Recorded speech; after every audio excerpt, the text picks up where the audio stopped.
আৰু এটা দৰাৰ লগত যাম বুলি পেলাই বঢ়িয়াকৈ ঘৰৰ পৰা ওলাই আহিলোঁ পুৰা। তাৰপিছত দুপৰীয়া ঘৰত যি গৈছিলোঁ আৰু আহাই নাই, একেবাৰে ৰাতি আহিছোঁ 10টামান বজাত। কিন্তু দৰা এইফালে গুঠুৱাবা নিচি অলপমান দেৰিকৈ যাব। তাৰপিছত আমাৰ এইফালে চেঙৰা পাতি পুৰা ডেন্স কৰা ফূৰ্তি কৰা গোটাই নাচি ফূৰ্তি কৰি আছে। এতিয়া ময়ো অলপমান যাই পেলাই একদম যোগদান দিলোঁ কি হ'ব গাইজ, বগা জোতা পিন্ধি আহিছোঁ, চবে ফুল তুল বুলি পেলাই বঢ়িয়াকৈ চাইডত নাচি আছোঁ, চাইডৰ পৰা নাচি আছোঁ। আৰু জানে দিনটো কি বৰষুণ মাৰ বৰষুণ দি পেলাই একে কঠীয়া তুলি আনি গৈছি।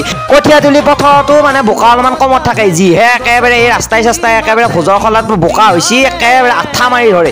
তাৰপিছত এইফালে দৰা গা ধুই পেলাই আল্লা অনাৰ পিছত এইফালে বৌৱাকে বঢ়িয়াকৈ নিয়ম কৰিছে, এইটো সুৱাক চাৰা বুলি কয়। বিশেষকৈ আমাৰ দৰং জিলাৰ বিয়াবিলাকক দেখিছোঁ এই সুৱাক চাৰা নিয়মটো মানে তিমখা লগ হৈ পেলাই বঢ়িয়াকৈ খালপাৰাত যাই পেলাই বঢ়িয়াকৈ কিবা কাটা কুটা কৰে, কৰি পেলাই তাৰে মাটি অলপমান আনে। তাৰপিছতে কলগছৰ অলপমান থাকে, তাৰপিছত আমৰ পাত থাকে আৰু মানে এইবিলাক পিঠাগুড়ি থাকে, সেনেকৈ নিয়মটো কৰে। কিবা কৰে ইমান ভালকৈও নাজানো, পাক্কা কোনোবা যদি জানা কমেণ্ট কৰি পেলাই জনাবিছোঁ।